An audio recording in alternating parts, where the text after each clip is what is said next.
우리 같이 살펴볼 성경 본문 말씀은 고린도 후서 8장 9절에서 15절입니다. 우리 주 예수 그리스도의 은혜를 너희가 알거니와 부요하신 이로써 너희를 위하여 가난하게 되심은 그의 가난함으로 말미암아 너희를 부요하게 하려 하심이라.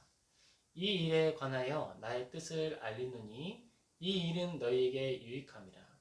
너희가 1년 전에 행하기를 먼저 시작할 뿐 아니라 원하기도 하였은즉 이제는 하던 일을 성취할지니 마음에 원하던 것과 같이 완성하되 있는 대로 하라. 할 마음만 있으면 있는 대로 받으실 터이요 없는 것은 받지 아니하시리라. 이는 다른 사람들은 평안하게 하고 너희는 곤고하게 하려는 것이 아니요 균등하게 하려 함이니 이제 너희의 넉넉한 것으로 그들의 부족한 것을 보충함은 후에 그들의 넉넉한 것으로 너희의 부족한 것을 보충하여 균등하게 하려 함이라. 기록된 것 같이 많이 거둔 자도 남지 아니하였고 적게 거둔 자도 모자라지 아니하였느니라. 아멘. 우리 주 예수 그리스도의 은혜를 너희가 알거니와 부요하신 이로써 너희를 위하여 가난하게 되심은 그의 가난함으로 말미암아 너희를 부요하게 하려 하심이라.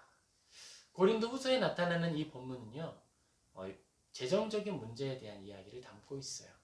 서신서에서 가장 핵심적인 이야기, 복음, 예수 그리스도, 교회를 세워나가는 것, 여러 가지 키워드를 가지고 이야기를 할 수 있겠지만 우리가 반복해서 주목하고 또 발견하게 되는 것은 연보에 대한 이야기입니다.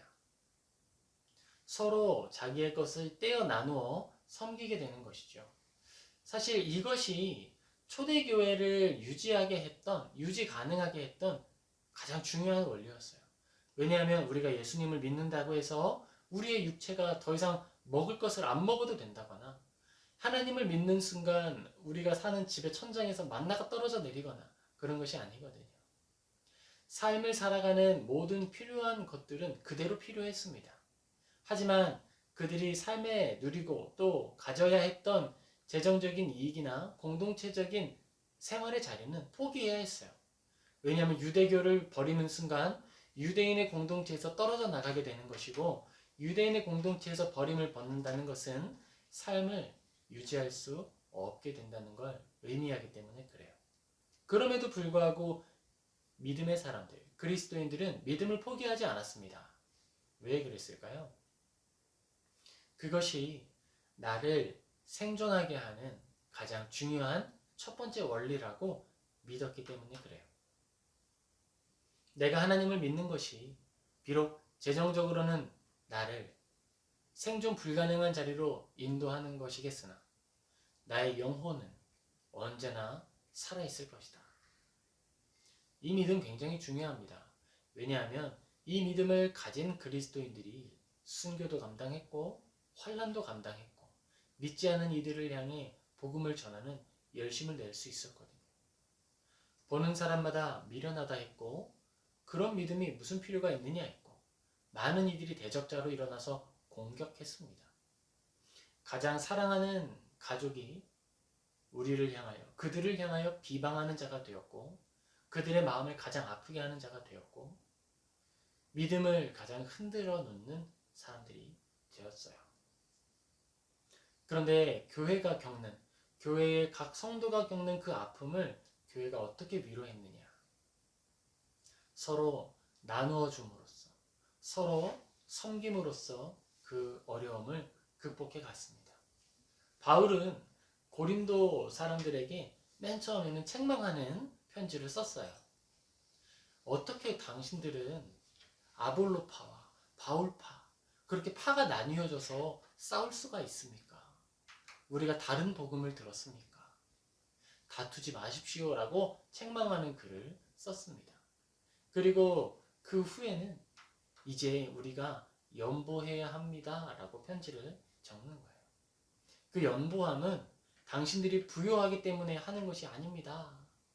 당신들의 것을 나누어서 우리가 한 공동체이고 사랑하는 자들임을 확인하기 위하여서 하는 것입니다. 라고 이야기해줘요. 이 일에 관하여 나의 뜻을 알리노니 이 일은 너희에게 유익함이라.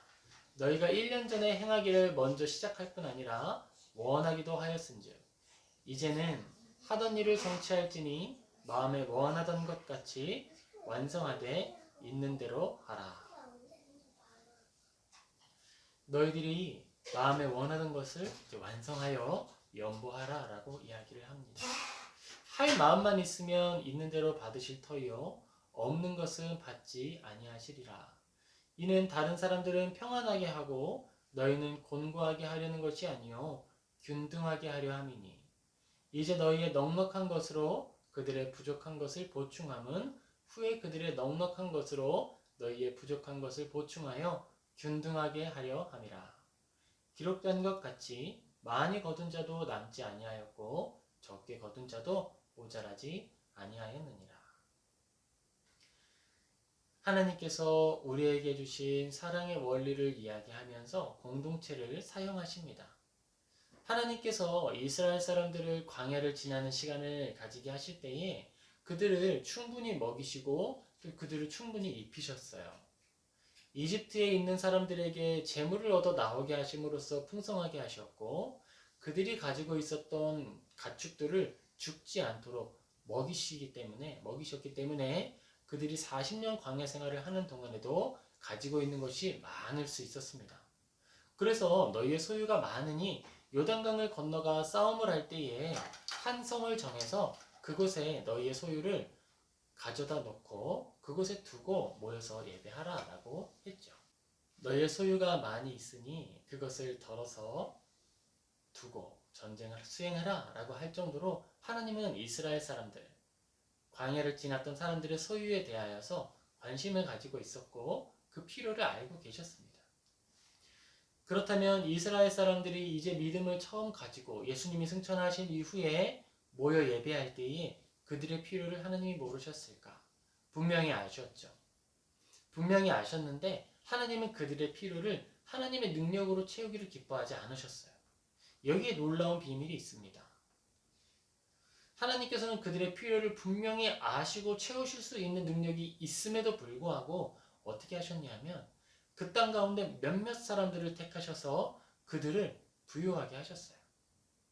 그 땅 가운데 몇몇 사람들에게 지혜를 주시고 능력을 주시고 그들이 소유를 가질 수 있도록 은사를 베풀어 주셨습니다. 이스라엘에 모여있던 사람들이 있었어요. 그들의 집은 원래 다른 곳입니다. 지방에 사는 사람들이었는데 절기를 맞이하여서 이스라엘에 모였던 거예요. 그런데 그곳에서 예수님을 보고 예수님이 십자가에 못 박혀 죽으시는 걸 보는 겁니다. 그리고 그들은 그 자리에 모여서 예배드리기 시작했어요. 가족의 품으로 삶의 터전이 있는 곳으로 재정적 활동을 할 수 있는 곳으로 돌아간 사람은 많지 않았습니다. 그렇기 때문에 예루살렘에 있는 사람들은 가난할 수밖에 없었어요. 수입을 얻지 못하는 사람들이 많이 있었거든요. 하지만 그곳에 있는 사람들은 예수님께 배움을 얻었습니다. 그리고 하나님께서는 그들의 필요를 직접 채우지 않으심으로 그 땅 가운데 나눔이 풍성할 수 있도록 도우셨어요. 나눔의 원리를 가르쳐주기 시작했습니다. 섬김의 원리를 가르쳐주기 시작했습니다.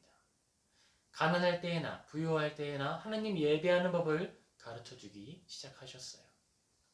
그리고 하나님을 예배하는 자들이 그 가운데에서 재정의 궁핍함 때에 우리가 떡으로만 살 것이 아니요 모든 하나님의 말씀으로 살 것이다 라고 하는 것이 무엇인지 체험적으로 알도록 도우셨습니다. 그리고 그 공동체가 환난을 받아 박해를 받아 흩어지게 되었을 때 재정적인 훈련을 받은 이들이 흩어지게 되었을 때 이제 그 훈련받은 사람들이 각 처소에 나아가서 예수님을 전하기 시작했어요. 예배하기 시작했고요. 하나님을 만나기 시작했어요. 하나님은 박해라고 하는 걸 막지 않으시고 허락하셨습니다. 그를 통해 훈련받은 이들이 흩어져서 예배할 수 있게 허락하셨어요. 그리고 그 각 흩어진 자리에 사람들이 부유하게 하신 것이 아니라 또한 곤고하게 하셨습니다. 나눔의 원리를 이해하게 하셨고 하나님을 사랑하는 그 마음, 예배함을 통하여 살아가는 것이 무엇인지 우리가 살아갈 때 우선이 무엇인지 무엇이 우선되어야 하는지를 알게 하신 거예요. 하나님은 삶을 변화시키실 수 있는 분이지만 삶을 사용하셔서 우리를 교육하는 분이시기도 합니다. 이스라엘 사람들에게, 특별히 고린도 후서의 이 사람들에게도 그렇게 하셨어요. 가난한 성도들, 가난한 나의 이웃을 옆에 두게 하시고 보게 하셨습니다. 그리고 바울을 통해 말씀으로 그들의 마음을 흔드는 거예요. 너희가 가지고 있는 것을 나누어 너희가 궁핍한 자가 된다. 너희가 그들의 궁핍함을 이해할 수 있게 되고 나눔을 통하여서, 그리고 너희들이 나눈 그 물질을 통하여서 가난한 자들은 또한 위로를 얻게 된다. 사랑의 원리로 균등하게 되는 것에 대하여서 이야기를 합니다. 예전에 하나님은 모세를 통하여 광야에서 많이 거둔 자나 적게 거둔 자나 그들이 먹을 만한 그 분량만 남겨놓고 나머지는 썩어버리게 되는 것을 보게 하셨어요. 그래서 균등의 원리를 이해하게 하셨습니다. 그런데 이제는 어떤 이들을 통하여서, 삶의 자리를 통하여서, 환경을 통하여서 그 똑같은 교육을 해주시는 거예요. 많이 거둔 자나 적게 거둔 자나 균등하게 되었다. 14절 15절이 그런 의미에서 우리에게 전해진 것이죠. 이제 너희의 넉넉한 것으로 그들의 부족한 것을 보충함은 후에 그들의 넉넉한 것으로 너희의 부족한 것을 보충하여 균등하게 하려 함이라. 기록된 것 같이 많이 거둔 자도 남지 아니하였고 적게 거둔 자도 모자라지 아니하였느니라. 예전에는 많이 거둔 자와 적게 거둔 자의 만나, 하나님이 주신 그 양식이 썩어서 벌레가 나타나는 것으로 이거 먹을 수 없게 되었다. 이렇게 되는구나 라고 하는 걸 알게 되는 거예요. 그런데 이제는요, 어떻게 되냐면 우리의 분수에 넘치는 소유가 우리 안에 고통이 되는 거예요. 하나님은 우리에게 주신 삶의 형편들과 모습들을 통해 깨달음을 주십니다. 알게 하시죠. 우리의 마음의 소원보다 많은 소득이 나를 기쁘게 하지 못하는구나. 헛되고 헛되니 모든 것이 헛되도다 라고 하는 고백을 할 수밖에 없는 자리로 우리를 인도하시면서 소유가 아니라 마음이고, 너희들의 소유가 아니라 마음의 양식, 하나님의 말씀이 먼저 그리고 가장 중요한 삶의 원리이구나 라고 하는 걸 알려주는 거예요. 그러면서 우리가 함께 경험하고 있는 공고함이 있습니다. 그것은 예배의 공고함이죠. 그 모든 것을 경험하면서 이제 마음의 감각을 얻게 되는 거예요. 예배가 풍성할 때에는 우리 모두가 무엇 하나만 바랬냐면 재정적인 풍성함만을 원했어요. 왜냐하면 예배는 흘러 넘쳤거든요. 예배를 드리는 그 풍성함과 화려함이 어떠했는지 우리 잘 알고 있잖아요.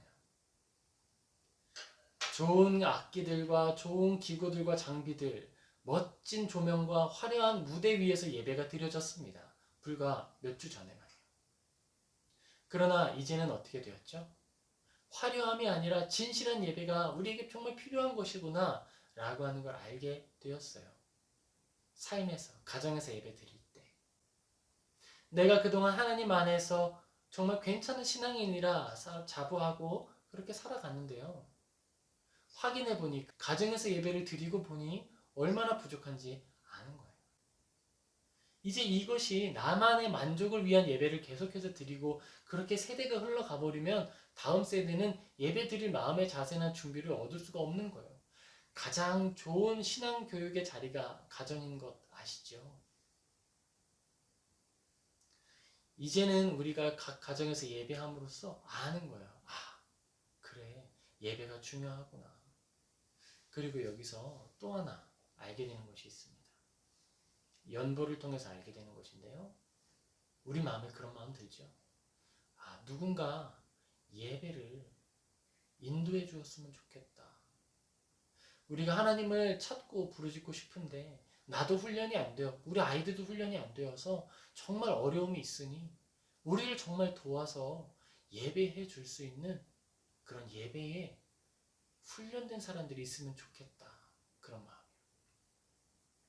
이스라엘에 있던 사람들이 예수님을 만나고 변화되고 있을 때 각 지방에 흩어졌던 사람들, 각 회당에 머물렀던 사람들, 형편이 되지 않아 이스라엘, 예루살렘에 가지 못했던 사람들은 그 마음이 있었어요.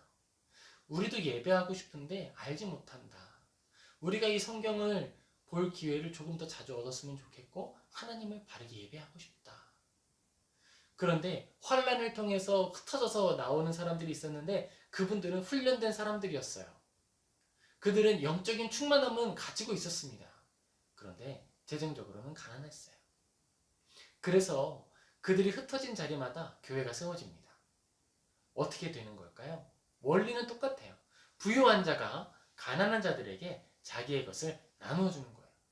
그런데 부유한 자는 무엇이 부유했냐 하면 하나님을 아는 지식, 예수님을 직접 보면서 얻은 지식으로 충만했고 감사와 그들 가운데 경건함이 충만했어요. 구별된 삶을 살아왔거든요. 재정에 매여 있는 것이 아니라 그것이 풀어져서 하나님을 온전히 예배드리는 것에 기쁨과 영광이 무엇인지 아는 사람들이 되었거든요. 그들이 먼저 나누어 주었습니다. 그리고 그때에 사람들이 모여오는 거예요. 그래요.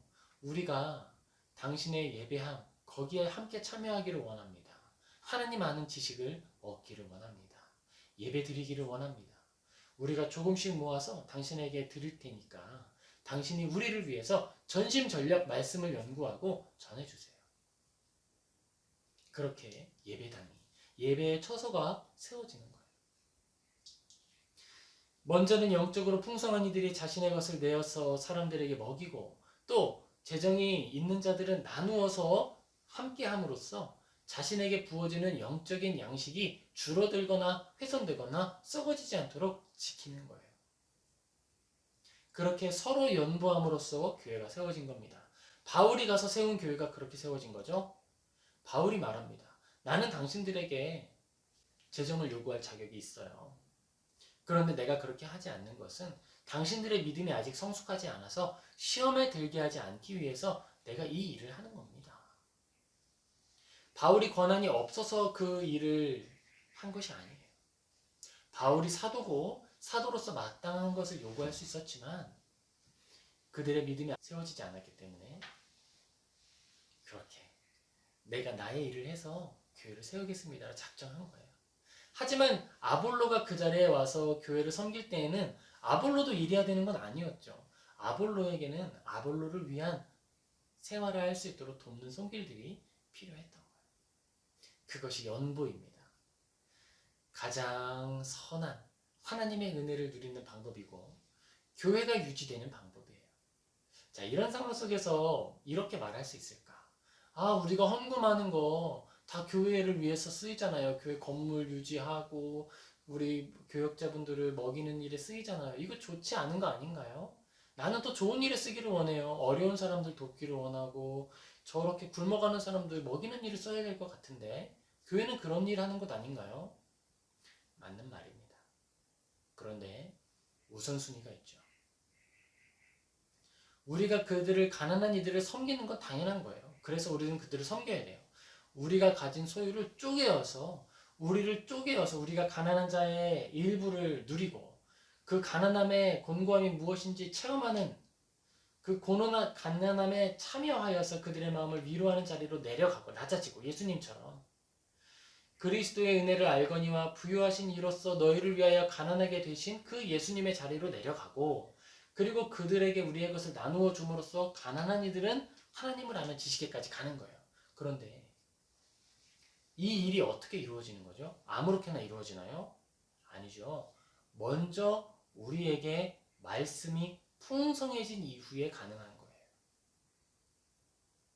만약에 그들을 섬기는 것이 우선이다. 그러면 이런 것이죠. 복음이 없이도 우리는 선한 일을 할 수 있는가? 우리가 나누고자 하는 그 열심이 복음의 충만함이 없이 가능할까? 우리의 선행이 예수님 없이 가능한가? 우리의 선행은 나로부터 비롯되는 것이 아닙니다.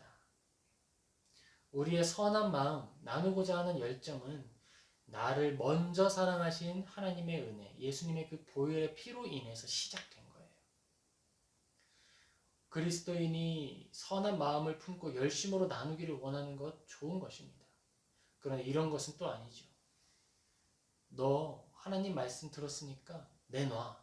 아니, 너 하나님의 말씀 아는 사람이 이것도 안 내놔? 다 내놔야지. 이렇게 하는 것은 아니라고 했어요. 연보함의 원리가 하나 있는데 그것은 자원함의 원리입니다. 하나님을 사랑하고 하나님을 기뻐하는 마음에 자발적으로 믿음의 분량을 따라서 나누는 거예요. 내 마음에 나는 아직 하나님을 사랑하는 것 같지 않고 나는 아직 나누고 싶은 마음이 없습니다 라고 한다면 나누지 않는 거예요. 헌금하지 않는 거예요. 그저 먼저 내가 영혼의 풍성함을 얻도록 하나님께 매달려 있어야 하는 거예요. 누가 갓난 아이에게 이제 기저귀를 혼자 갈지 못하는 아이에게 음식을 하라 하겠습니까? 그 아이에게는 꾸준한 섬김과 은혜가 필요할 뿐이죠. 우리가 가지고 있는 교회의 원리, 연부의 원리, 사랑의 원리, 우리가 잘 기억하기를 소망합니다. 연보함이라는 것은 가난함에 자발적으로 참여하는 것이고 예수님의 낮아짐을 우리의 삶으로 실천하는 거예요. 그런데 이것은 지옥에 갈까 두려워하여서 억지로 하는 것도 아니고 내가 이 정도 급이 되는 사람인데 이 정도는 해야지 라고 허영으로 하는 것도 아니고 에이 정말 아무도 안 하네 나라도 해야지 이렇게 악한 마음으로 하는 것도 아니에요. 하나님 사랑합니다. 내가 하나님의 말씀을 온전히 얻기를 원하고 하나님의 말씀으로 충만히 은혜 얻기를 원합니다. 그 일을 위해서 우리에게 사역자를 보내주세요. 하나님 보내주신 사역자에 감사합니다. 그의 생활을 우리가 책임지니 그가 선한 말씀을 온전히 우리에게 전할 수 있도록 주님 도와주세요. 기도하는 마음과 자원하는 마음으로 그런 서로 섬기는 마음으로 연보하여서 어떤 이는 영적인 말로 연보하여 그들을 부유하게 하고 풍성하게 하고 다른 이들은 그의 재정을 조금 떼어 나누어 줌으로 연보하여서 영혼이 부유하게 하고 교회가 유지되게 하고 사람이 살아나게 하는 거예요. 이런 서로 연보함이 풍성하게 됐을 때 비로소 그 교회가 그 공동체가 이웃을 향해 섬김으로 나아가는 것이 되는 거예요. 혼자 할 수 있는 일이 있고 교회가 감당할 수 있는 일이 있습니다. 바울이 바라보는 이 연보함은요, 바로 이거였어요. 한 개인이 공동체적으로 교회 안에서 말씀의 유익을 얻는 걸 넘어서서 교회가 다른 교회를 섬기는 거대한 연보가 나타나는 거예요. 이 연보함은 단순히 후원금을 전하는 정도가 아니라 그래 고린도 교회에 작정한 사람들 나와 같이 한 서너 달 여행을 갑시다. 서너 달 동안 생활을 끊고 모든 것을 끊어내고 어디로 가는 거예요? 다른 교회를 방문하는 거예요. 다른 교회를 방문해서 그 교회의 믿음을 가지고 곤고함을 살아내는 사람들을 위로하는 거예요. 저는 고린도 교회에서 왔습니다. 3개월을 오는 동안에 풍랑도 만났고 어려움도 있었고 여러분에게 연보할 이 금액에 훼손이 되지 않기 위하여서 금식도 했습니다. 여러분에게 이 사랑을 전할 수 있어서 감사하고요. 이 사랑을 받은 여러분이 주님 안에 기쁨 누리기를 원합니다. 이 말을 전해주는 거예요. 재정의 연보가 있고 방문의 연보가 있고 바울은 그 자리에서 예수님을 증언하여서 또 한 번 연보하는 겁니다. 우리가 세우는 교회는 건물이 아니에요. 우리가 세우는 교회는 공동체입니다. 함께 살아가는 거예요. 영적인 지식에 충만하여서 하나님을 사랑하는 마음이 충만한 것이 교회이고 서로 나누어서 정말 많이 거둔 자도 적게 거둔 자도 부족함이 없는 모자라지 않는 그곳이 바로 교회입니다. 모든 성도 여러분께 그 교회의 위로와 교회의 충만한 사랑이 함께하기를 기도합니다. 우리 같이 기도하겠습니다.